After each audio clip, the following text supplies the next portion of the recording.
ॐ नमो भगवते वासुदेवाय।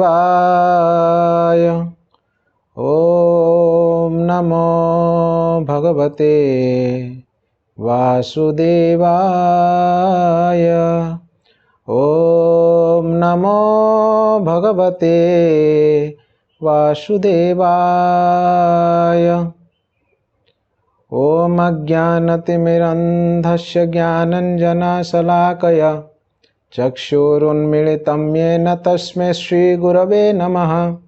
श्रीचैतन्यमनोभीष्टं स्थापितं येन भूतले स्वयं रूपकदा मह्यं ददान्ति स्वपदान्तिकं।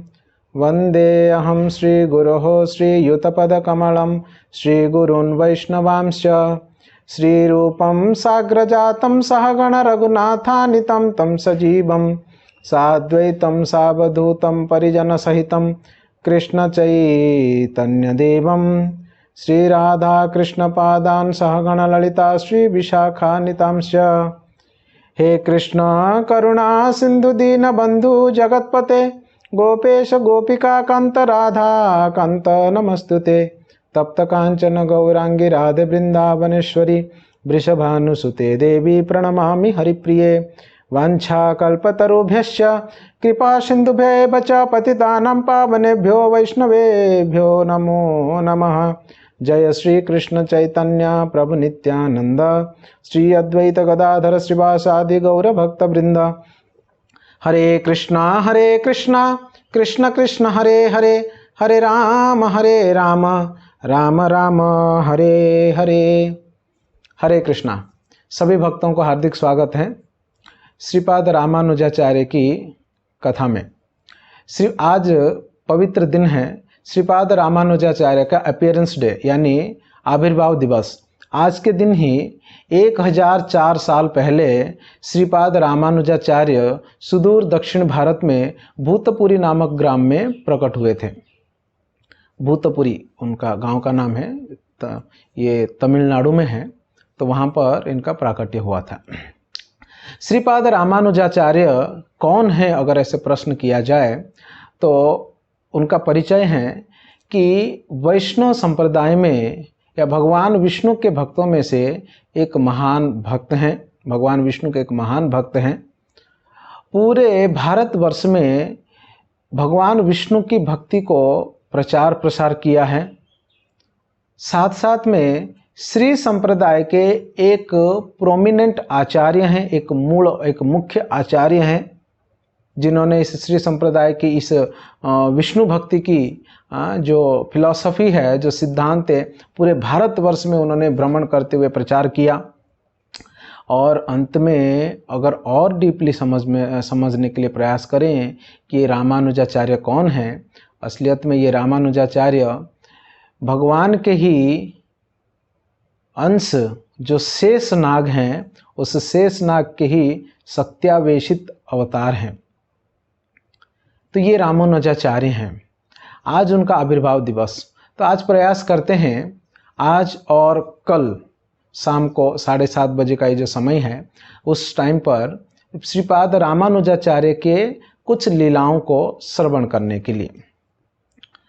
तो श्रीपाद रामानुजाचार्य के बारे में श्रवण करने से पहले हमको एक बैकग्राउंड जो ज्ञान है, वो नॉलेज है, वो होना चाहिए कि भगवान स्वयं अपने ही भक्ति को प्रचार प्रसार करने के लिए इस धरती में, इस धराधाम में उन्होंने 4 संप्रदाय बनाते हैं या 4 संप्रदाय को वो प्रारंभ करते हैं।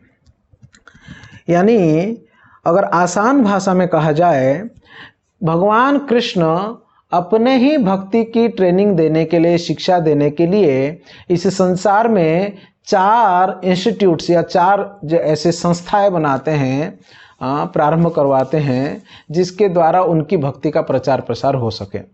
इसको प्रामाणिक संप्रदाय या प्रामाणिक इंस्टीट्यूट कहते हैं, जहाँ पर अगर कोई व्यक्ति जुड़ता है, उस व्यक्ति का निश्चित रूप से भक्ति में प्रगति करता है और भगवान के धाम में जा सकता है। तो ये 4 संप्रदाय कौन से हैं आप सभी लोग जानते होंगे। ये 4 संप्रदाय हैं कि एक है श्री संप्रदाय, दूसरा है ब्रह्म संप्रदाय, तीसरा है रुद्र संप्रदाय और चौथा है कुमार संप्रदाय। श्री संप्रदाय का अर्थ होता है भगवान अपने ही पत्नी स्वयं माता लक्ष्मी के द्वारा एक इंस्टीट्यूट या एक संप्रदाय को प्रारंभ करते हैं, उसे श्री संप्रदाय कहते हैं। और परम भगवान ज्ञान प्रदान करते ब्रह्मा जी को, ब्रह्मा जी के द्वारा एक संप्रदाय की प्रारंभ होती है, उस संप्रदाय को कहते हैं ब्रह्म संप्रदाय। ठीक उसी प्रकार से भगवान ने महादेव जी को ज्ञान प्रदान करके एक संप्रदाय को प्रारंभ करवाते हैं, उस संप्रदाय का नाम है या उस लाइन का नाम है रुद्र संप्रदाय। और अंत में भगवान ने ब्रह्मा जी के जो 4 कुमार हैं, उन 4 कुमारों को अपना ज्ञान प्रदान करते हैं, उनके द्वारा जो संप्रदाय आगे बढ़ता है उसका नाम है कुमार संप्रदाय। तो ये 4 संप्रदाय सदियों से भूलोक में भगवान की भक्ति की प्रचार प्रसार करते आ रहा है। वैसे हम अंतर्राष्ट्रीय कृष्ण भावनामृत संघ जो है, इस्कॉन या इस्कॉन के डिवोटीज जो है वो ब्रह्म संप्रदाय से जुड़े हुए हैं या ब्रह्म संप्रदाय के हैं। तो आज जो हम चर्चा करने वाले हैं रामानुजाचार्य के बारे में, ये श्रीपाद रामानुजाचार्य श्री संप्रदाय के एक प्रमुख आचार्य हुए हैं। ये ऐसे आचार्य हुए जिन्होंने कश्मीर से लेकर कन्याकुमारी तक ये श्री संप्रदाय की सिद्धांतों को यानी विष्णु भक्ति के सिद्धांतों को उन्होंने प्रचार प्रसार किया। उनके लीलाओं के बारे में, उनकी जीवनी के बारे में थोड़ा सा हम लोग श्रवण करने के लिए प्रयास करते हैं। श्रीपाद रामानुजाचार्य का जन्म हुआ था लगभग 1004 साल पहले। आज को लेके 1004 साल पहले उनका जन्म हुआ श्रीपाद रामानुजाचार्य का। श्रीपाद रामानुजाचार्य का जो उनका जो परिवार का जो बैकग्राउंड है बहुत सुंदर है। श्रीपाद रामानुजाचार्य से भी पहले श्री संप्रदाय में एक और महान आचार्य हुए, उनका नाम है यामुनाचार्य। आप जानते होंगे स्तोत्र रत्न करके एक बहुत सुंदर ग्रंथ है, जिसके श्लोकों को श्रील प्रभुपाद जी भी कई बार अपने ग्रंथों में और अपने प्रवचनों में कोट करते रहते हैं स्तोत्र रत्न के श्लोकों को। और ये स्तोत्र रत्न का रचना किए थे और लिखे थे कौन? यामुनाचार्य। और ये यामुनाचार्य श्रीपाद रामानुजाचार्य से पहले श्री संप्रदाय के संत होते हैं। उस यामुनाचार्य के एक शिष्य थे, उनका नाम है श्री शैलपूर्ण। यामुनाचार्य के एक सन्यासी शिष्य हैं, सन्यासी डिसाइपल हैं, उनका नाम है श्री शैलपूर्ण। और श्री शैलपूर्ण के 2 बहन थे, 2 सिस्टर्स थे। पहली बड़ी वाली का नाम है कांतिमती और छोटी वाली का नाम है दीप्तिमती। कांतिमती और दीप्तिमती नामक 2 बहनें थे श्री शैलपूर्ण के। और श्री शैलपूर्ण कौन थे? ये यामुनाचार्य के एक सन्यासी शिष्य थे यामुनाचार्य के। यामुनाचार्य का निवास स्थान जो है वो श्रीरंगम था। वहाँ पर श्रीरंगम में भगवान श्री रंगनाथ जी का विग्रह है, वहाँ पर मंदिर है, बहुत सुंदर और बहुत बड़ा मंदिर है। श्री संप्रदाय के भक्तों के लिए रंगनाथ और श्रीरंगम जो है ये मूल मंदिर है, ये ओरिजिन है। वहाँ पर इनका हेड ऑफिस माना जा सकता है श्री संप्रदाय के भक्तों के लिए। वहाँ पर यामुनाचार्य रहा करते थे। तो ये जो कांतिमती और दीप्तिमती हैं शैलपूर्ण के, श्री शैलपूर्ण के जो दोनों बहन हैं, उन लोगों का विवाह हो जाता है। कांतिमती का विशेष रूप से विवाह हो जाता है, उनका नाम है केशवाचार्य। केशवाचार्य नामक एक बहुत ही सुसंस्कृत विद्वान ब्राह्मण के साथ जो है उनका विवाह हो जाता है कांतिमती का। वैसे दीप्तिमती का भी एक अच्छे ब्राह्मण के साथ उनका भी विवाह होता है कांतिमती का। तो कांतिमती और दीप्तिमती दोनों विवाह कर लेते हैं, दोनों विवाह हो जाता है। और विवाह होने के बाद कई साल ऐसे बीत जाता है, परंतु ये दोनों जो बहन हैं, जो कांतिमती और दीप्तिमती, उनके कोई संतान नहीं थे। तो कांतिमती और उनके पति केशवाचार्य ये दोनों मिलकर वो भगवान पार्थ सारथी, चेन्नई में है, तो भगवान पार्थ सारथी को वो प्रार्थना करते हैं। उनको उनके शरण में जाके प्रार्थना करते हैं, एक पुत्र संतान की प्राप्ति करने के लिए वो प्रार्थना करते हैं। तो भगवान पार्थसारथी की कृपा से कई दिनों बाद कांतिमती और केशवाचार्य के गर्भ में एक शिशु, एक संतान जात होता है।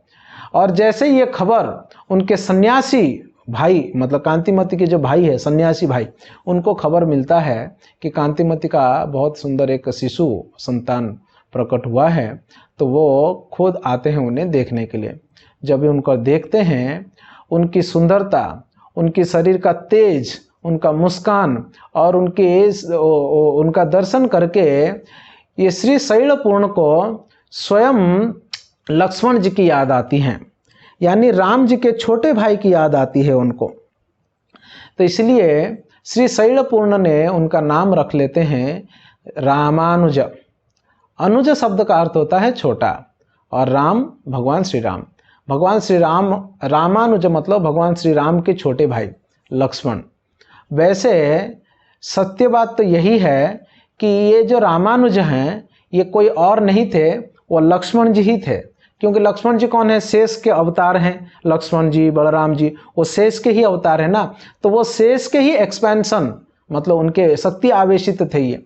तो इसलिए उनका नाम भी श्री शैलपूर्ण ने इसी प्रकार से रखा, श्री रामानुज। रामानुज उनका नाम रखा गया। तो रामानुज, फिर दीप्तिमती का भी एक मतलब संतान होता है, उनका नाम गोविंद रखते हैं। अभी दोनों बहनों का 2 संतान है। कांतिमती का जो लड़का है उनका नाम रामानुज, और छोटी बहन दीप्तिमती का जो लड़का है उनका नाम गोविंद। रामानुज का माता का नाम कांतिमती और पिता का नाम क्या है? केशवाचार्य। तो कुछ दिन बीती, रामानुज धीरे धीरे से बड़े होते गए। ब्राह्मण परिवार हैं, निश्चित रूप से उनके सभी प्रकार के संस्कारों को बहुत ही सुंदर तरीके से विधि विधानों के अनुसार, वेदों के अनुसार, शास्त्रों के अनुसार बनाया गया। रामानुज बड़ा होता गया और बचपन से ही अत्यंत प्रचंड विद्वान और अत्यंत सौम्य स्वभाव का है। कोई भी चीज़ को एक बार सुनते हैं उसको याद रख लेना, इन सारा चीज़ों में पारंगत थे रामानुज। धीरे धीरे बड़े होते गए। तो ऐसा हुआ कि जब भी उनके थोड़ा सा उम्र हो गया है, उस समय क्या है, बहुत ही अर्ली ही विवाह कर दिया जाता था। तो उनका विवाह जो है असलियत में उनका विवाह हो जाता है, रामानुज का विवाह जो है कर दिया जाता है। उनका पत्नी जो है, उनका पत्नी का नाम बहुत सुंदर है, मैं वो भूल गया,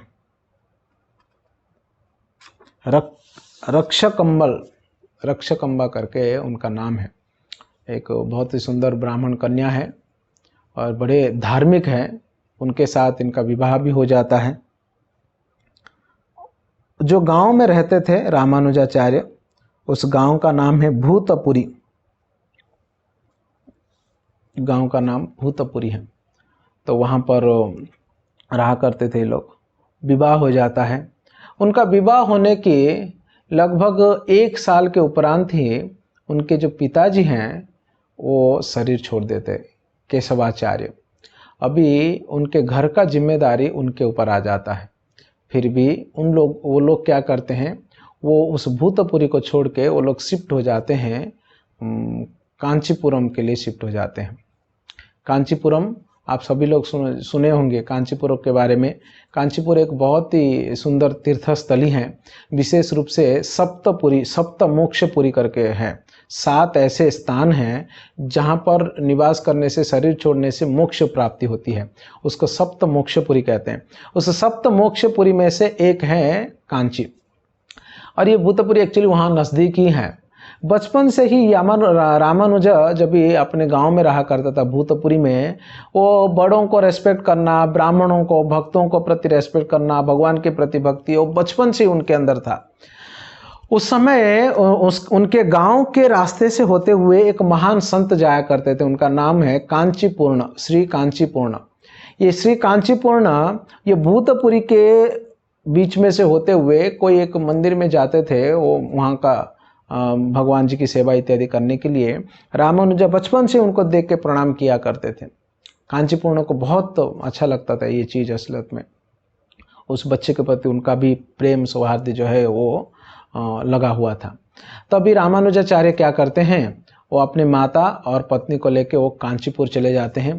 कांचीपुरम में वो पढ़ाई और उनका जो स्टडीज़ है वो स्टार्ट करते हैं। वहाँ पर एक गुरुकुल होता है, उस गुरुकुल में उनका दाखिला हो जाता है। वो गुरुकुल में जो गुरुजी हैं उनका नाम है यादव प्रकाश। उनका गुरुजी का नाम क्या है? यादव प्रकाश। ये यादव प्रकाश जो है असलियत में ये मायावादी थे। मायावादी मतलब शंकराचार्य के अनुयायी। आप जानते होंगे श्रीपाद आदि शंकराचार्य जो हैं ये सर्वप्रथम वेदों को, बौद्ध धर्म के बाद वेदों को पूरे भारत में स्थापना किए।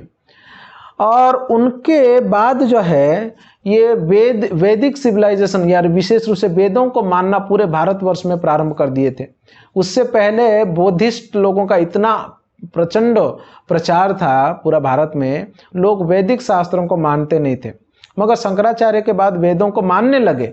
मगर उसमें गड़बड़ी क्या हुआ कि उसमें ये फिलॉसफी बताया गया है कि भगवान की कोई प्रतिमा नहीं होती है और जो जीव हैं वो भी ब्रह्म ही है, यानी भगवान ही है। अभी माया के वजह से उसको शरीर मिला हुआ है और साधना इत्यादि करने के बाद जब भी उसको मुक्ति मिल जाती है वो जाके फिर से भगवान में मर्ज हो जाता है, एकाकार हो जाता है, वो भी ब्रह्म बन जाता है। और ये जो शरीर और ये सब है और जो भगवान के भी जो अवतार होते हैं वो भी माया के ही उपज हैं। ऐसे ऐसे भ्रांत धारणाएं जो है उसमें फैलाया गया है। उसके वजह से क्योंकि वो लोग माया को सर्वश्रेष्ठ मानते हैं इसलिए उन्हें मायावादी कहते हैं। उनको फिलॉसफी को अगर एक सेंटेंस में कहा जाए, ब्रह्म और जीव ये दोनों एक ही है। ब्रह्म और जीव, ब्रह्म मतलब भगवान, जीव मतलब जीवात्मा, सोल, ये दोनों एक ही है, उनका ये कहना है मायावादियों का। इसको मायावाद कहते हैं। मगर वैष्णव सिद्धांत क्या है? वैष्णव सिद्धांत है भगवान और जीव ये दोनों अलग अलग हैं। ये दोनों एक कभी नहीं हो सकते। पहले से अलग हैं, अभी भी अलग है और आगे जाके अलग ही रहेंगे। ये दोनों एक हो ही नहीं सकते हैं। उसको द्वैत सिद्धांत कहते हैं। और जो मायावाद सिद्धांत है उसको अद्वैत सिद्धांत कहते हैं। अद मतलब नहीं, द्वैत मतलब दो, दो नहीं, एक ही है। जीव और ब्रह्म ये दोनों एक ही है, ये मायावाद है। और वैष्णव फिलॉसफी जो रियल फिलॉसफी वो क्या है? जीव और ब्रह्म ये दोनों अलग अलग हैं, ये एक कभी नहीं है और ना हो सकते हैं, वो अलग अलग ही हैं। तो ये मायावाद में, शंकराचार्य के फिलॉसफी में और वैष्णव फिलॉसफी में ये डिफरेंस है, ये मेन डिफरेंस है असलियत में। अभी रामानुज कौन थे? रामानुज भक्त थे भगवान के, भगवान के स्वरूप को मानते हैं, वो वैष्णवों की सेवा को मानते हैं, भगवान को भक्ति को मानते हैं, वैष्णव फिलॉसफी को मानते हैं। वो इनबिल्ड अंदर से पहले से ही, क्योंकि वो स्वयं शेष के ही तो अवतार थे। और शेष अलग अलग जगहों पे अवतार लेते किसके लिए? भगवान जी की सेवा करने के लिए। और भगवान जी का सेवा करने के लिए उनको अलग अलग रूप लेते, इसलिए उनका नाम अनंत शेष है। अनंत मतलब अनंत रूपों में भगवान की सेवा करते रहते हैं वो। और इधर किसके गुरुकुल में गए? यादव प्रकाश के गुरुकुल में गए। यादव प्रकाश करके एक महान, बहुत बड़े विद्वान है वेद शास्त्रों के, उनके गुरुकुल में गए। और कांचीपुर में वो फेमस थे। तो वहां पर गुरुकुल में जाकर उनका पढ़ाई शुरू हुआ। मगर समस्या की बात यह थी कि भले ही बहुत छोटे से बच्चे थे और उनका पढ़ाई जो है शुरू हुआ, सारे व्याकरण, उपनिषद वो सीखने लगे, लर्न करने लगे।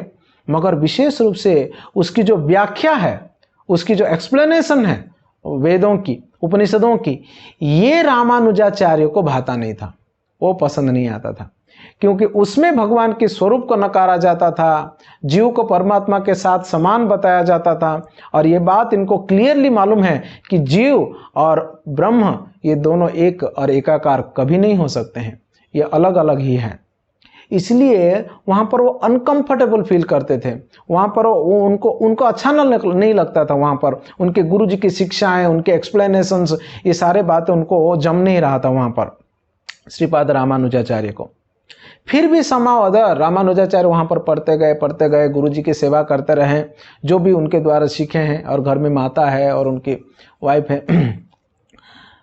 एक दिन एक घटना हुई, बहुत छोटे से थे, 5-7 साल के ऐसे हुए, 7 साल 8 साल के, उससे थोड़े बड़े होंगे क्योंकि विवाह इत्यादि हो गया था, तो 10 साल के ऐसे कुछ होंगे शायद। तो उस समय एक बहुत सुंदर सा घटना घटी वहाँ पर। एक दिन की बात है, स्कूल के मध्याह्न के समय पर, मध्याह्न मतलब दोपहर के समय पर, उस समय सारे बच्चे अपने मध्याह्न भोजन के लिए गए हुए थे, मगर गुरुजी लेटे हुए थे और गुरु रामानुजाचार्य जो है उनके गुरुजी यानी यादव प्रकाश की सेवा कर रहे थे, उनका पैर दबा रहे थे, और यादव प्रकाश लेटे हुए थे। ठीक उसी प्रकार से एक अन्य छात्र, एक और स्टूडेंट जो है, वो आकर यादव प्रकाश को एक उपनिषद के एक मंत्र को बोलते हैं और उस मंत्र की अर्थ जानने के लिए वो प्रयास करते हैं, गुरुजी को उसके अर्थ पूछते हैं। वो मंत्र इस प्रकार हैं, कप्यासम पुंडरीकम एवं अक्षिणी, कप्यासम पुंडरीकम एवं अक्षिणी, ऐसे ये मंत्र है। और वो कहते हैं, गुरुजी आपने सुबह इसके बारे में आपने बताया था, मगर मैं सही तरीके से अटेंटिवली सुन नहीं पाया, तो कृपया इसको फिर से एक्सप्लेन करेंगे शब्दों के साथ, ताकि मैं इसको समझ सकूं। तो गुरुजी लेटे लेटे उसका अर्थ करने लगे और हंसते हुए। क्या अर्थ करते हैं? कप्यासम पुंडरीकम एवं अक्षिणी, इसका अर्थ है कपि इति वानर, कपि मतलब बंदर है, आसम मतलब उसके बंदर की पीछे वाला भाग, पिछला हिस्सा बंदर की जिससे बैठता है वो, और कप्यासम मतलब बंदर की पीछे वाला हिस्सा, पुंडरीकम ये विष्णु का नाम है, एवं अक्षिणी मतलब उनके आंखों के जैसा है। यानी वो उसका अर्थ ऐसे बताएं, भगवान विष्णु की आंखें बंदर की पिछवाड़े की जैसा है। कितना खतरनाक और अपराधपूर्ण बातें हैं ये, क्योंकि बंदर की पिछला भाग जो है वो रेडिश होता है, और भगवान विष्णु के भी आंख उसी प्रकार से करके उसका कहना था।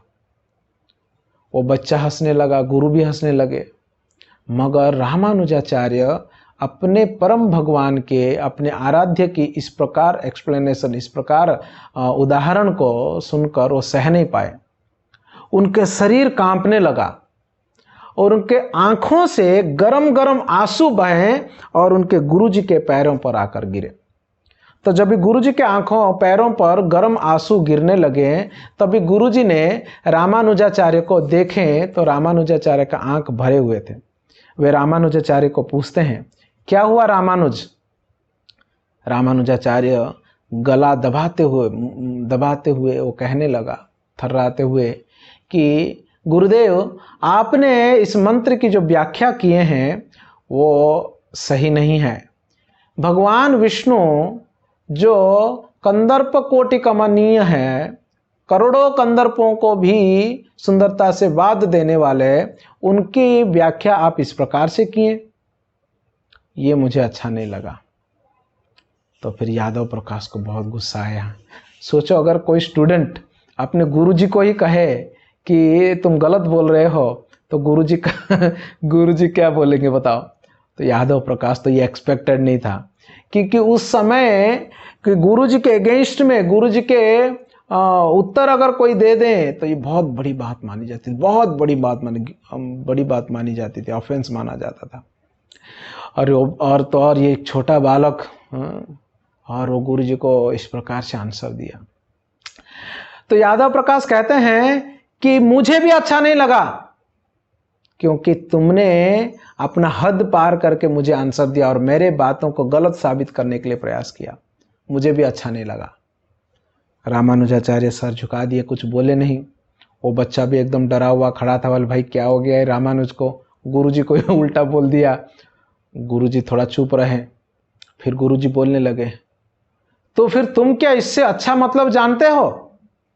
तो रामानुजाचार्य सर हिलाए। तो उनके गुरुजी जो बोलने लगे, लो आ गया अभी एक शंकराचार्य, ये अभी व्याख्या करेगा वेदों का, उपनिषदों का।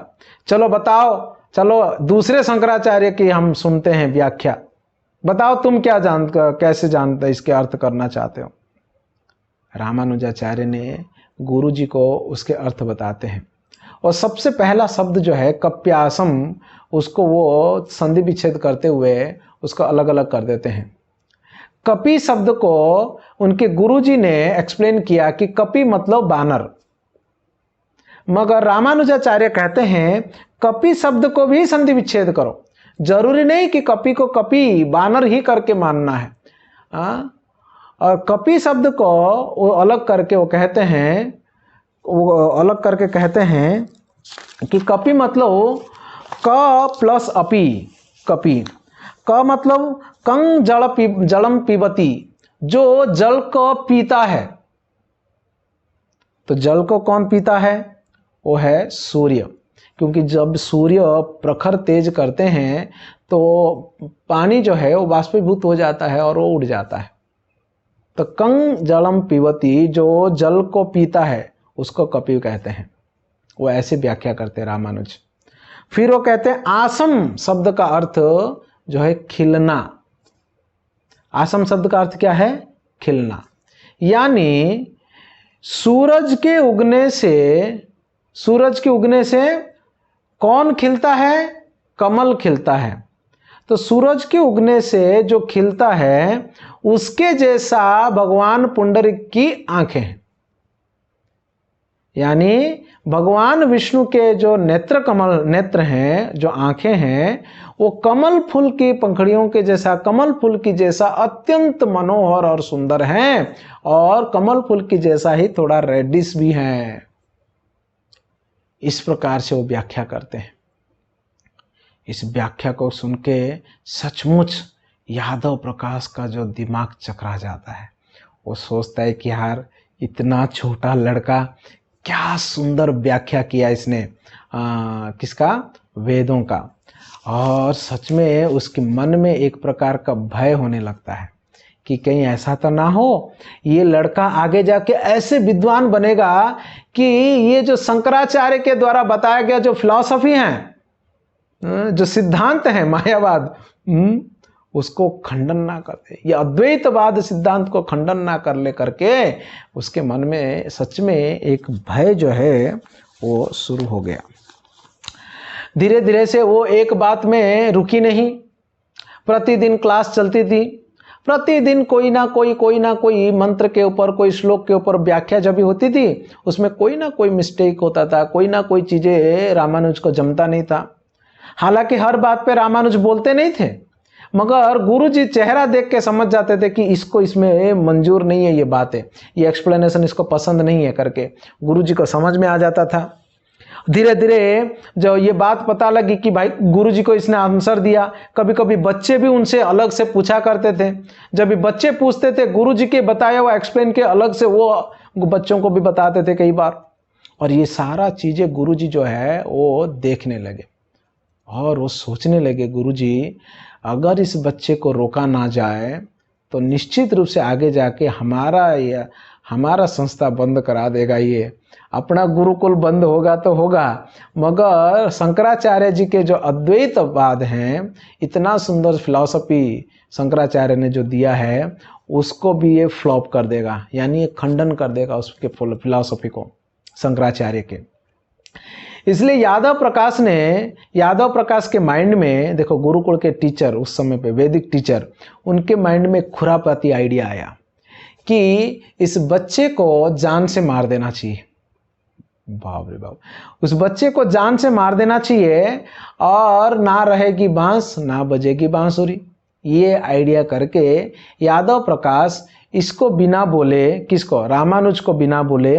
और रामानुज के एक भाई भी थे, रामानुज के भाई का नाम गोविंद है। गोविंद भी उसी गुरुकुल में पढ़ा करते थे, रामानुज के साथ में पढ़ा करते थे। तो गोविंद को और रामानुज को बिना बताए बाकी जो स्टूडेंट्स थे, जो उनके एकदम नज़दीकी थे असलियत में, कौन? उनके गुरुजी के, वो सारे स्टूडेंट्स को बुला के यादव प्रकाश क्या किए, एक मीटिंग रखे और उस मीटिंग में ये बात बताए कि देखो मेरे प्रिय छात्रों, मैं आशा करता हूं कि मेरा पढ़ाई, मेरा जो शिक्षा देने की शैली और सिद्धांत, ये सारा चीज़ आप लोग को बहुत पसंद है। मैं जानता हूं सब लोग लगे हाँ हाँ गुरुजी, कैसे पसंद नहीं है, हम तो बहुत चाहते हैं आपको, आप जैसा गुरुजी कौन संसार में नहीं मिलेगा। वो और चढ़ गया। हाँ तो देखो एक बात ऐसा है, ये रामानुज जो है हमेशा मेरे अगेंस्ट में जाता है, मेरे बताया हुआ एक्सप्लेनेशन को गलत साबित करने के लिए प्रयास करता है। अगर वो ऐसा करेगा कि हमारे मूल गुरु जो हैं शंकराचार्य जी, उनके द्वारा दिया हुआ अद्वैतवाद जो है वो खंडन करेगा आगे जाके, मुझे लगता है। इसलिए इसका कुछ ना कुछ निराकरण निकालना चाहिए। तो सब लोग डिस्कस करने लगे कि क्या निराकरण हो सकता है, क्या करेंगे। कोई बोला गुरुकुल से निकाल दो, गुरुजी उसको गुरुकुल से निकाल दो। तो दूसरा शिष्य कहता है अरे वही तो प्रॉब्लम है यार, उसको गुरुकुल से निकाल देंगे तो अपना गुरुकुल खोल के बैठ जाएगा, और वो इतना विद्वान है कि लोग उनके पास तो जाएंगे ही जाएंगे पढ़ने के लिए।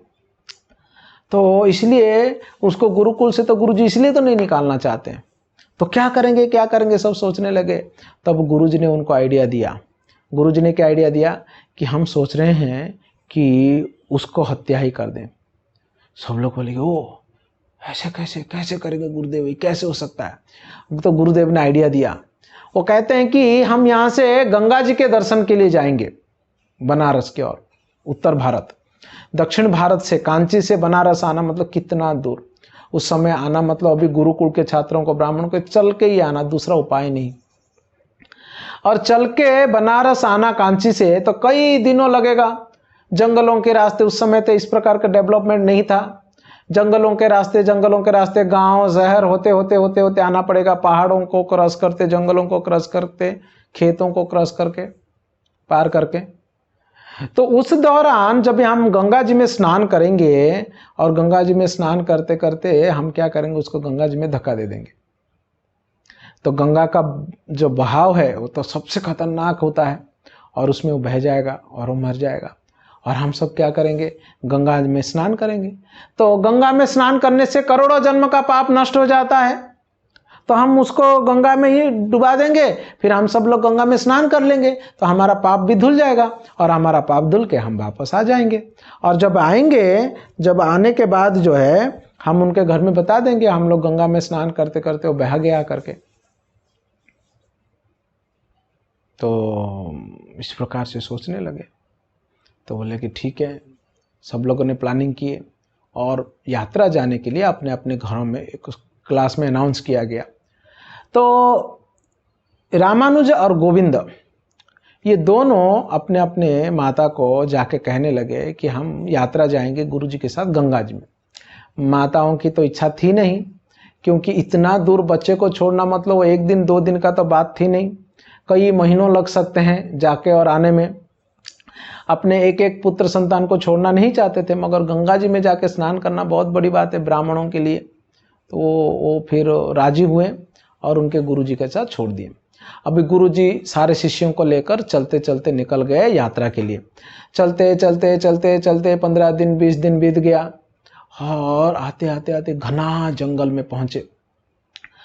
दक्षिणात्य से आते आते तो घना जंगल में जब भी पहुंचे, जंगल से पहुंच रहे थे, जंगल से भी कितना दिन चल रहे थे, और जंगल में ही वो लोग डेरा डाल के रुकते थे। भय होता था मगर रुकते थे कैसे करके। तो एक दिन घने जंगल में जब भी रामानुज अपने जप इत्यादि में लगे हुए थे सारे स्टूडेंट्स के साथ, तो गुरुजी जो ने प्लान करने लगे क्यों ना हम इसको जंगल में ही मार दें, जंगल में ही मार के इधर ही फेंक दें, और फिर हम आगे चले जाएं। आज रात को इसको ख़त्म कर देते हैं, हम वहाँ तक लेके भी नहीं जाएंगे इसको, और जाके हम गंगा में स्नान कर लेंगे। ऐसे वो प्लान करने लगे। और ये बात असलियत में रामानुज का तो पता नहीं चला, मगर गोविंद ये बात को सुन लिया। गोविंद जो है रामानुज के भाई, मतलब दीप्तिमती की जो बेटा है और संतान है, तो वो सुन लिया। गोविंद तो डर गया एकदम, बोला कि बाप रे बाप, क्या खतरनाक प्लानिंग किया हुआ है गुरुजी ने। वो दौड़ते हुए जाके रामानुज को बोला कि रामानुज ऐसी ऐसी घटना है कि गुरुजी आपको मारना चाहते हैं, और उन लोगों ने प्लानिंग करके ये यात्रा इसीलिए रखे हैं कि तुमको मारने के लिए। बट सबसे बड़ी बात यह है कि आज रात को ही तुमको मार देंगे, अभी रात हो गई तो अभी मार देंगे तुमको। तो रामानुजाचार्य एकदम अक्का बक्का रह गए, वो एकदम आश्चर्यचकित हो गए। वो सपने में भी सोचे नहीं थे कि उनके गुरुजी उनके साथ ऐसे ऐसे करेंगे, वो भी मारने के लिए। क्या करेंगे? गोविंद बोले कि देखो मुझे मालूम है करके उन लोग को मालूम नहीं, इसलिए मैंने तुमको बता दिया, तुम निकल जाओ यहां से, जंगल के रास्ते पकड़ के निकल जाओ, अगर निकल जाओगे तभी जीवित रहोगे, नहीं तो वो लोग मार देंगे तुमको। रामानुजाचार्य जो है उसी क्षण वहां से ऐसे ही वो निकल गए। गोविंद वो लोग आके खोजे, रामानुज नहीं है। गोविंद को पूछे, गोविंद बोले मुझे भी नहीं मालूम, मैं तो यहीं पर हूँ, आप लोग यहाँ बिठाए थे। सब लोग खोजने लगे रामानुज रामानुज रामानुज, और कहाँ रामानुज? रामानुज तो निकल चुका है। चलते चलते चलते चलते कितना दूर निकल गया हो। सब लोगों ने खोजे खोजे, एक दिन 2 दिन, उन लोगों को लगा कि भाई रामानुज अभी मिलने वाला नहीं है। क्यों? क्योंकि शायद रामानुज को कोई जंगली जानवर वगैरह, लायन या टाइगर ऐसा कुछ खा गया। गुरुजी खुश हो गए, बच्चे लोग भी बोले चला अच्छा हुआ, हाथ को पाप नहीं लगा हमें, हम खुद मारने वाले थे, हत्या का पाप हमें लगता, तो ये हत्या का पाप लगने से पहले ही कोई जानवर जो है उसको खा गया। अच्छा हो गया, चलो हम ये बात बता देंगे, गोविंद भी साक्षी हैं कि देखो गोविंद, हमने तो बहुत खोजा, बहुत प्रयास किया, तुम्हारा भाई पता नहीं कोई जानवर वानवर खा गया। गोविंद कुछ नहीं बोल रहा था, और रामानुजाचार्य रोते रोते रोते रोते रोते, रात घना होते जा रहा था, अंधेरा, कहीं कुछ दिख नहीं रहा था, एक जगह रुक गए और रो रहे थे। तो अचानक वहां पर एक जंगली जो हंटर होता है, हंटर को क्या कहते हैं, शिकारी, वो शिकारी और उसकी वाइफ, जंगली लोग वहां पर मिले, क्योंकि वो लोग शिकार के लिए आए हुए थे। और विशेष रूप से ये लोग पक्षी शिकार करते हैं, पक्षियों को पकड़ते हैं और जाके शहर में वो बेच देते हैं। तो वो शिकारी को जो शिकारी और वो शिकार की वाइफ है, शिकार, वो मसाल जला के उधर आ रहे थे। उन्होंने देखे बच्चा रो रहा है और उसको पूछते हैं कि अरे तुम कौन हो बेटा, क्यों रो रहे हो? कहता मेरा नाम रामानुज है और मुझे कांचीपुरम जाना है। वो दोनों पति पत्नी हंसते हैं, बोलते हैं अरे कांचीपुरम, ये कांचीपुरम कितना दूर है? बोले कि हाँ बहुत दूर है, बहुत दिन लगा हमको चलते चलते यहाँ आए थे, मगर मैं रास्ता भटक गया, मुझे जाना है। तो वो दोनों बोले चलो चलो बेटा कोई बात नहीं, हम उसी के और जा रहे हैं, कांचीपुरम के और जा रहे हैं, तुम हमारे साथ चलना, ठीक है, बस हमारे साथ चलते रहना। तो चलते रहे और एक जगह थक गए तो थोड़ा बैठे, तो धीरे धीरे से सूरज, मतलब सुबह होने लगा। तो उसकी पत्नी जो है वो कहती है कि मुझे बहुत प्यास लगा है, बहुत थक गई हूँ, कहीं से पानी लाओ ना। तो वो हंटर जो है, मतलब शिकारी, और रामानुज को कहते हैं बेटा पानी थोड़ा लेके आ जाएगा ना? कहाँ से? देखो वहाँ पर कुआं है, वहाँ से ले आना। तो रामानुज जाते हैं, वो कुएं में उतरते हैं, कुएं में उतर के वहाँ से थोड़ा पानी लेकर आते हैं। उस समय बहुत बड़े बड़े कुआं हुआ करते थे, जिसमें सीढ़ियाँ भी होते थे नीचे उतरने के लिए। अभी तो कुआं का सिस्टम धीरे धीरे बंद हो गया है, मगर पहले बहुत सुंदर हर एक घर के पास भी कुआं होता था, गांव के लिए कुआं होता था, हर एक स्ट्रीट के लिए कुआं होता था, तालाब होता था स्नान करने के लिए। अभी वो सब कहाँ, अभी तो घर के अंदर ही सब कुछ, किचन में कुकिंग करेंगे और इसके खाएंगे, उधर खाएंगे और उधर ही गौ करेंगे। ये सब मॉडर्न सिस्टम है ये सब असलियत में। तो वो सब कुएं के अंदर उतर के पानी लेकर आए, एक बार पी, बोले कि थैंक यू, बहुत अच्छा तुमने पानी पिलाया हमको। और वो जो शिकारी है वो भी बहुत खुश हो गया, और लोगों ने बहुत साधु साधु बोलने लगे उनको, बेटा और थोड़ा लाओगे, मैं हमको प्यास लग रहा है। वो फिर से गए पानी लाने के लिए, और जब भी पानी लेके कुएं से ऊपर आए, बहुत बड़े बड़े कुएं होते थे, 60 फीट 80 फीट 100 फीट के, उससे भी बड़े बड़े, और 10-10 फीट की चौड़ाई में होते थे, इतने बड़े बड़े 10-10 फीट 20-20 फीट की चौड़ाई में। तो जब भी फिर से ऊपर आया पानी लेकर, देखता है हंटर, मतलब शिकारी और उसकी पत्नी दोनों नहीं थे वहाँ पर, शिकारी और शिकारी की पत्नी नहीं थे। वो बोले कि अरे ये कहाँ गए? इर्द गिर्द देखा रहे, चारों तरफ जंगल जंगल है, कहीं दिखाई नहीं पड़ रहे हैं, ये लोग कहाँ चले गए? बट अभी उजाला भी होने हुआ है। तब तक एक ब्राह्मण जो है उधर से जा रहे थे, तो वो प्रणाम करते हैं कि हे ब्राह्मण देवता मेरा प्रणाम स्वीकार करें। बोलते हैं हाँ क्या हुआ ना, मुझे कांचीपुरम जाना है, क्या आप बता सकते हैं कि कांचीपुरम कितना दूर है और कब पहुंच सकते हैं हम? वो ब्राह्मण हंसने लगता है क्या हो गया रामानुज तुम्हें?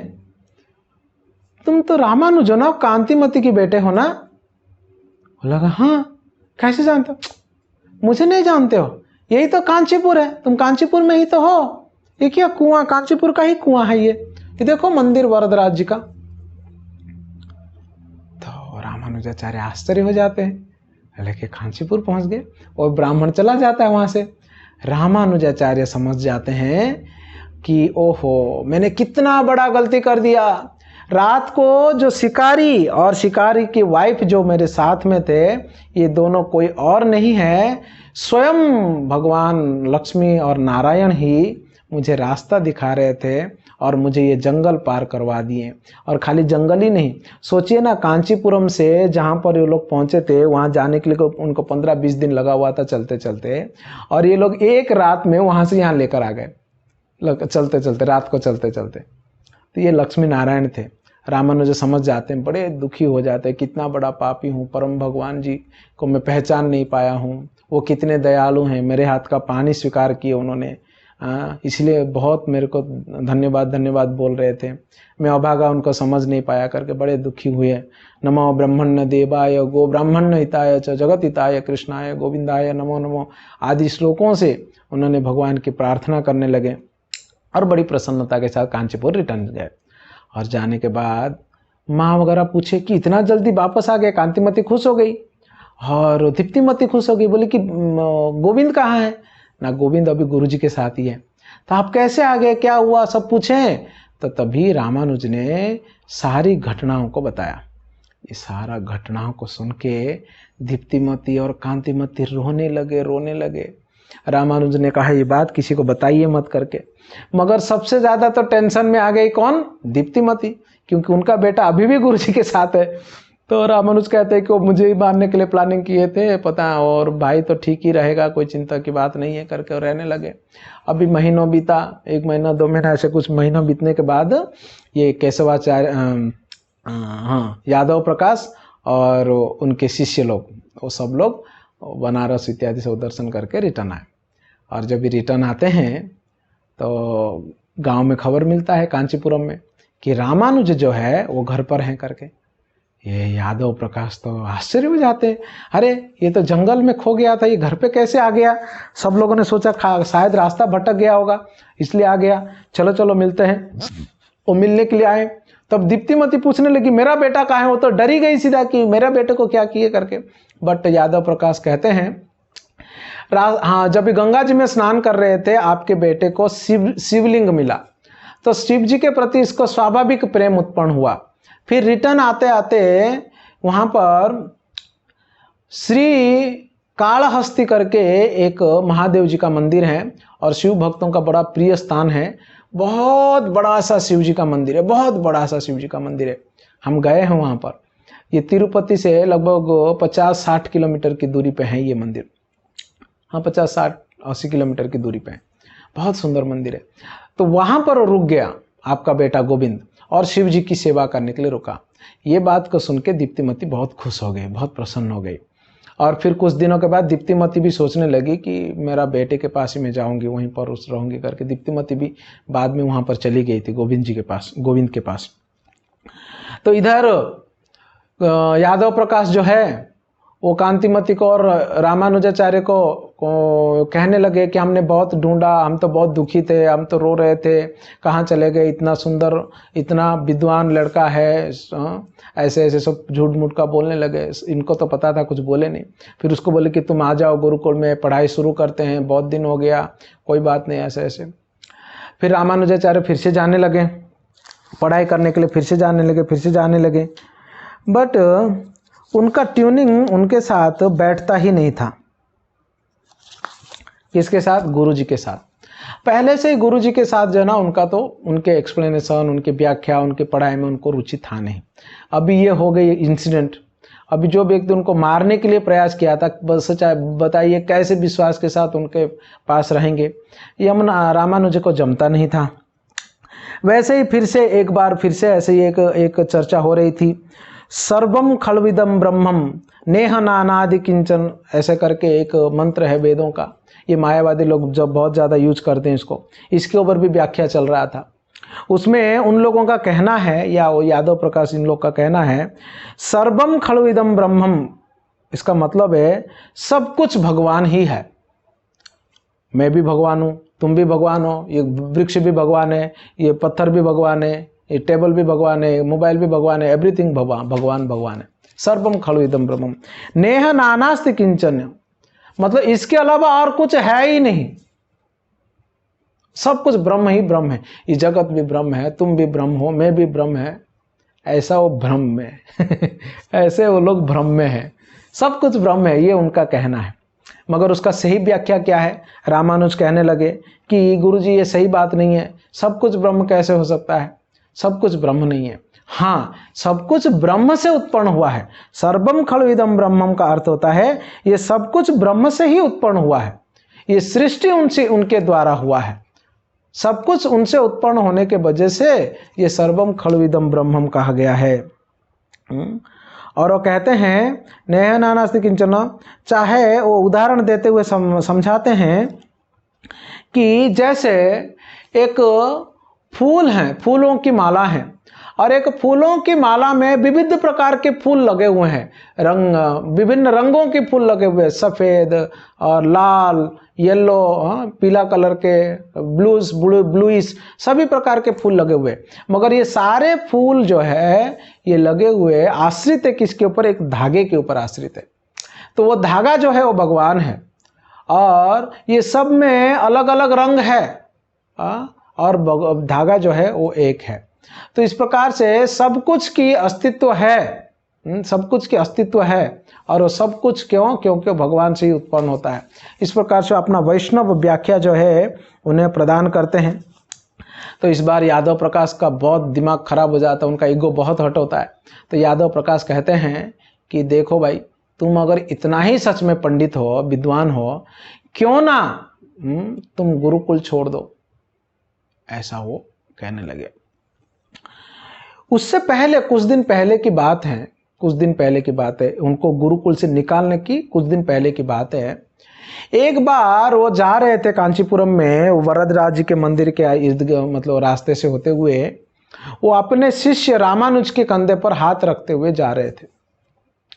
और रामानुज ये तो वृद्ध हो चुके थे, रामानुजाचार्य जब बच्चे थे, मतलब जवान थे उस समय, उनके कंधे पर हाथ रख के जा रहे थे, साथ में उनको मिलके साथ में जा रहे थे। उस समय श्रीरंगम से वरदराज, भगवान वरदराज विष्णु है ना कांचीपुरम में, उनका दर्शन करने के लिए यामुनाचार्य आए थे। मैं आपको पहले ही बताया था, यामुनाचार्य जो है ये एक महान संत हैं।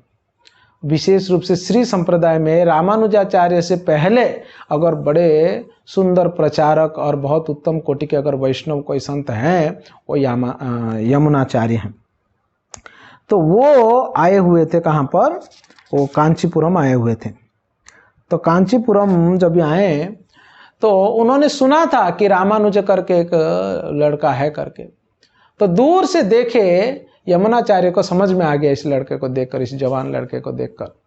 बोले अपने डिसाइपल्स को पूछते हैं कि वो सुंदर सा लड़का कौन है ना? वो रामानुज है, यही है जो बहुत अच्छा भक्त है, भगवान विष्णु की साकार स्वरूप के प्रति उसका श्रद्धा है, और वो बचपन में ही उसने बहुत ही सुंदर शास्त्रों के ऊपर वैष्णव व्याख्या किया हुआ है, और वो व्याख्या यमुनाचार्य पहले पढ़े हुए थे असलियत में। इस बात को सुन के यमुनाचार्य कहते हैं कि ओहो, मेरा बहुत इच्छा है उस बच्चे से मिलने के लिए, मगर अभी नहीं मिलूंगा। क्यों? क्योंकि वो मायावादी के साथ जो है वो जा रहा है। श्री चैतन्य महाप्रभु भी कहते हैं, मायावादी भाष्य सुनिले होए सर्वनाश। मायावादियों के साथ बात करेंगे, उनके बारे में उनके भाष्य सुनेंगे तो आपका सर्वनाश हो जाएगा। इसलिए मायावादियों के साथ बात नहीं करना चाहिए, उनके भाष्य सुनना नहीं चाहिए, हमारा कॉन्शियसनेस बर्बाद हो जाएगा। तो इसलिए यमुनाचार्य मिले नहीं उनसे, मगर वो प्रार्थना किए, हे वरदराज, ये लड़का पूरे संसार में वैष्णव फिलॉसफी को प्रचार कर सकता है, बहुत विद्वान है, कृपा करे उसके ऊपर कि ये मायावादी का संगति को छुड़ा के उसको वैष्णव संगति में लाइए। ऐसे करके प्रार्थना किए थे वरदराज भगवान विष्णु को। तो चले गए थे, और उसके बाद ये इंसिडेंट हुई। अभी यादव प्रकाश उनको क्या किए? घर से मतलब गुरुकुल से निकाल दिए। रामानुजाचार्य बोले ठीक है, गुरुकुल से निकाल दे, घर पे आ गए। और घर पे आके रुक गए। अभी वो अपने से ही घर पे बैठकर अपना खुद का स्टडीज जो है, अपना पढ़ाई जो है वो खुद कर रहे थे। उस समय भगवान वरदराज की सेवा में एक महान व्यक्ति, एक महान भक्त लगे हुए थे। उनका नाम है श्री कांचीपूर्ण।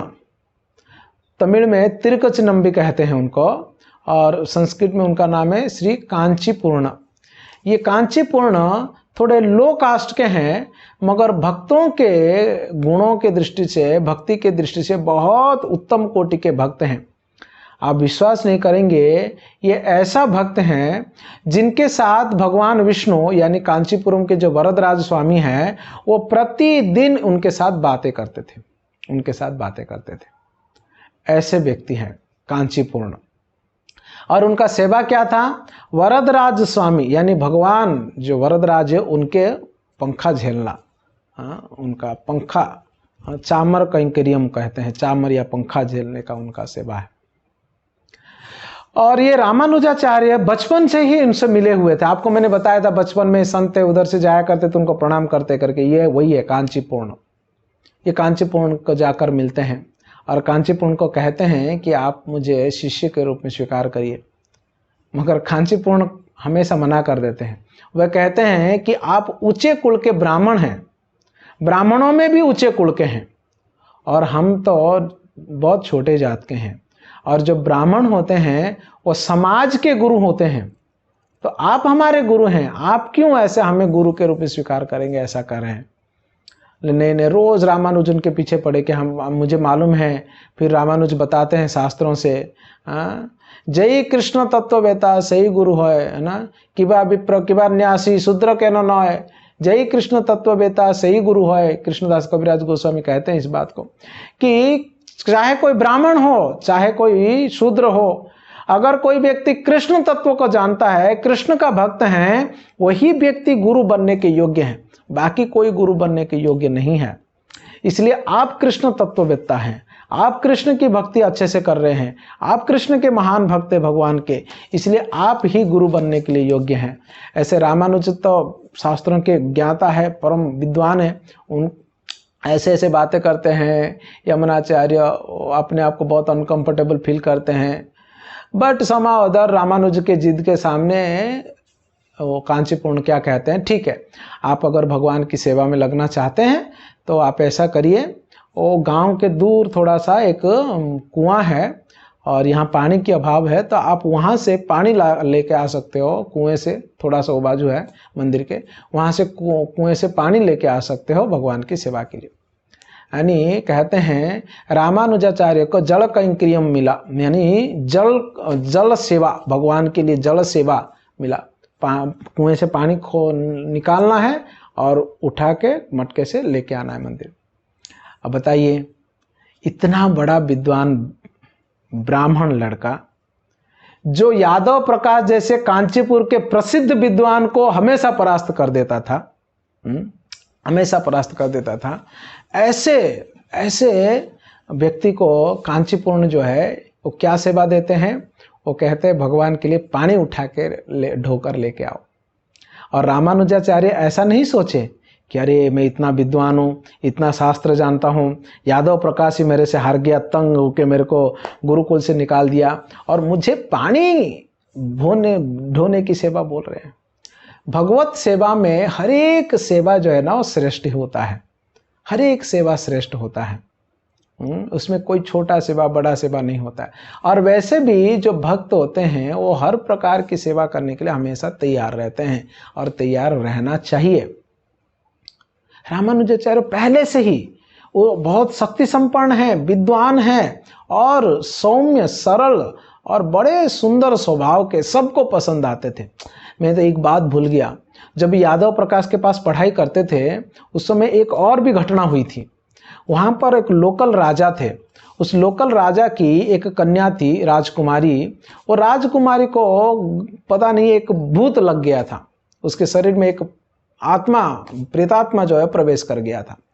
और राजकुमारी के शरीर में प्रेतात्मा बड़े तमाशा कर रहा था, उटपटांग बातें कर रहा था, चिल्ला रहा था। वो लड़की मतलब राजकुमारी चिल्ला रही थी, उटपटांग बातें कर रही थी, हंस रही थी अजीब अजीब हरकतें कर रही थी। राजा जी बहुत परेशान हो गए, कई तंत्र विद्याओं को बुलाए, कई ब्राह्मणों को, कई तांत्रिकों को बुलाए, कई मंदिर में लेकर चले गए, फिर भी वो ठीक नहीं हो रही थी। फिर किसी ने उनको सजेस्ट किया, ये जो यादव प्रकाश है, गुरुकुल के जो टीचर है, वो भी बड़ा तंत्र मंत्रों को जानते, बहुत बहुत तंत्र मंत्र जानते हैं, तो उनको बुलाया जाए और वो ठीक कर देंगे।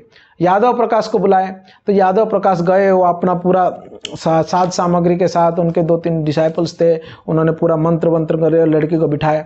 वो लड़की हिल रही है, रो रही है, हंसती है, और जो भी मंत्र करते थे, एक मंत्र बोलते थे, तंत्र करते थे, तो तभी वो लड़की हंस हंस के कहती कि अरे यादव प्रकाश, क्या टाइम पास कर रहे हो, जाओ यहाँ से, मेरे को तुम निकाल नहीं सकते इस राजकुमारी के शरीर से, और तुम्हारे मंत्रों के पास उतना ताकत नहीं है कि मुझे बस में कर सके।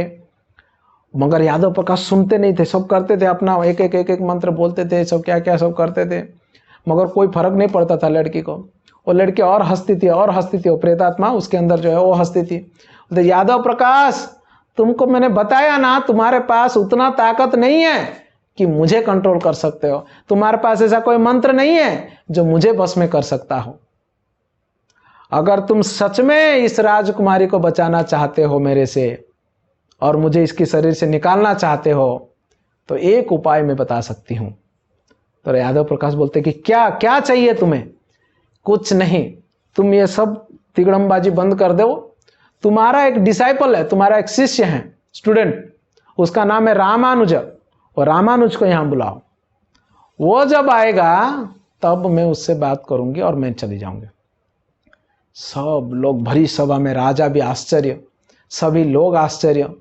यादव प्रकाश खबर भेजे रामानुज को, रामानुज आते हैं, प्रणाम करते हैं गुरु जी को, फिर वो सब बातें बताते हैं उसको, रामानुज को, कि ऐसा ऐसा बोल रही है।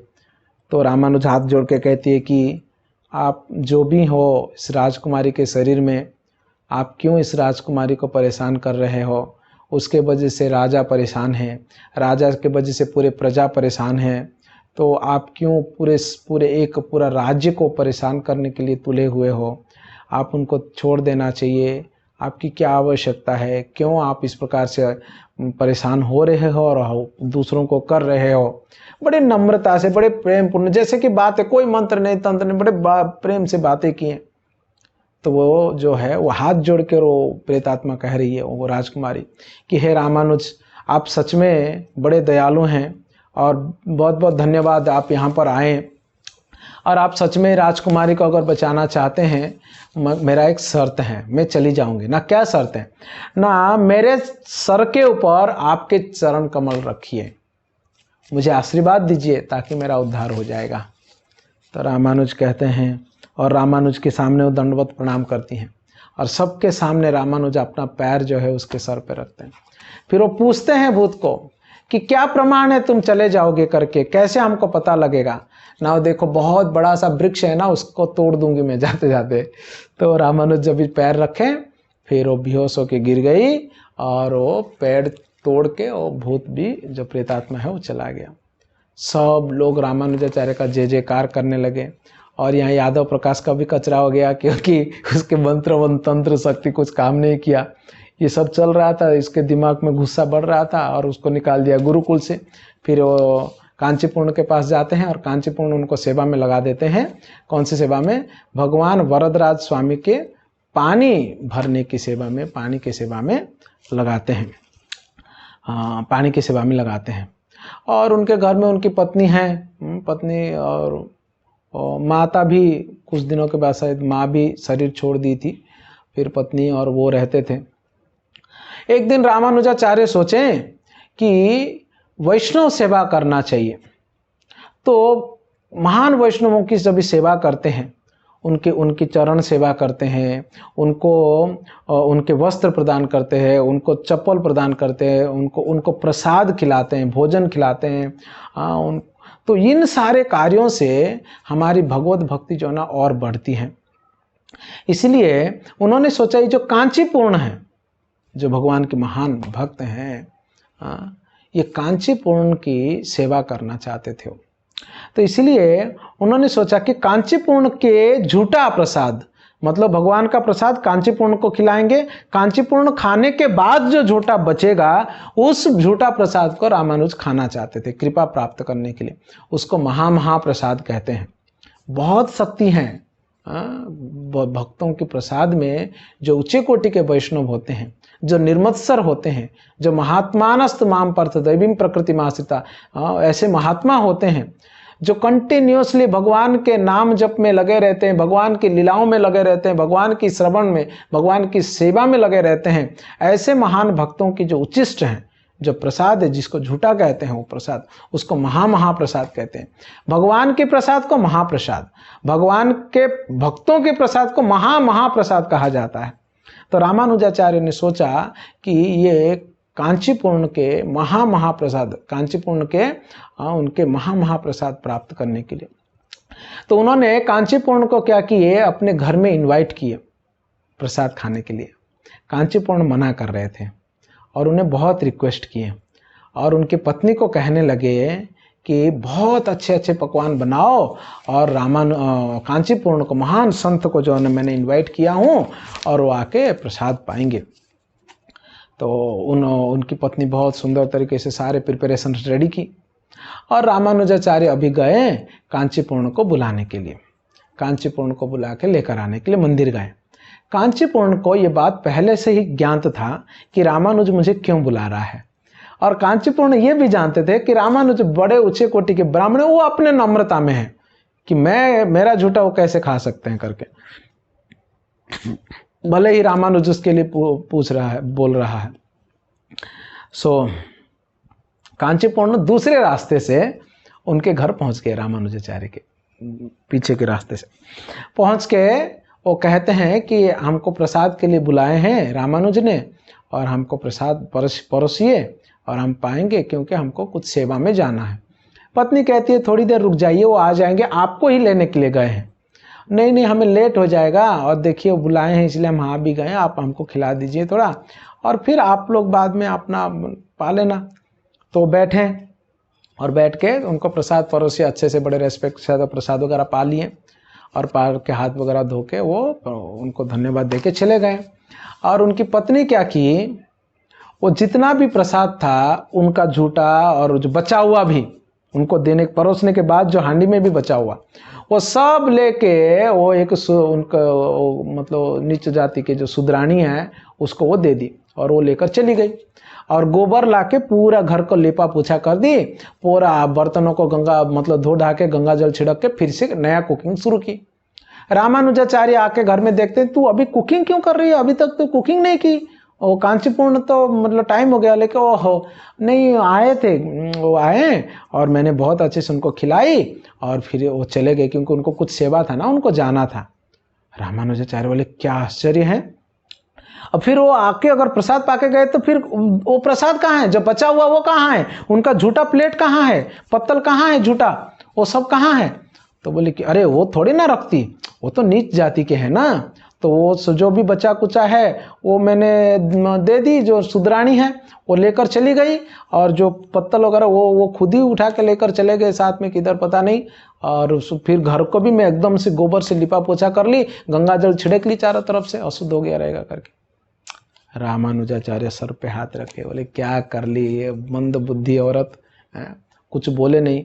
वो अपने आप को कोसने लगे, बोले कि क्या दुर्भाग्य है, मैंने कितना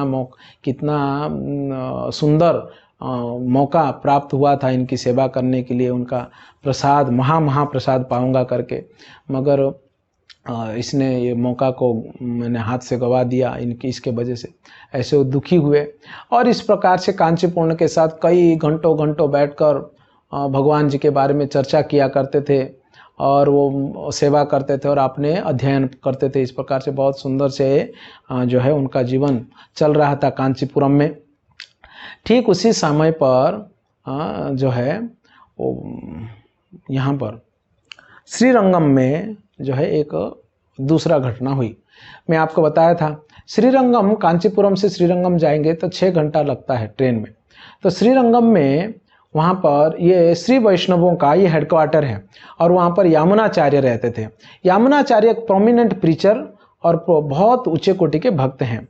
यमुनाचार्य चाहते थे कि रामानुजाचार्य जो है वो श्रीरंगम आए और ये जो श्री वैष्णवों की जो भक्त वृंद है उनको लीड करे, आगे जाके उनके बाद वो लीड करे करके, ये इच्छा था। तो क्या हुए थे, यमुनाचार्य पहले बीमार पड़ गए थे और कुछ दिन के बाद वो ठीक हुए। तो वो सोचे थे कि अभी चले जाएंगे, मगर वो ठीक हो गए। ठीक होने के बाद उन्होंने सोचा कि अरे अभी पता नहीं मैं कब चला जाऊंगा, उससे पहले रामानुज अगर यहाँ पर आ जाता है तो मैं रामानुज से एक बार भेंट कर लेता, उसको ये सारा चीज़ें समझा देता। इस प्रकार से विचार विमर्श करके उनका एक डिसाइपल है, उनके शिष्य यमुनाचार्य के, उनका नाम है महापूर्ण। तो ये महापूर्ण करके एक बड़े अच्छे संत हैं, उनको कांचीपुरम भेजते हैं कि जाके रामानुजाचार्य को लेकर आओ करके, ताकि मैं उनसे मिलूं। तो अभी महापूर्ण निकल के वो कांचीपुरम आते हैं, किसके लिए, रामानुजाचार्य को श्रीरंगम ले जाने के लिए और यमुनाचार्य से मिलाने के लिए।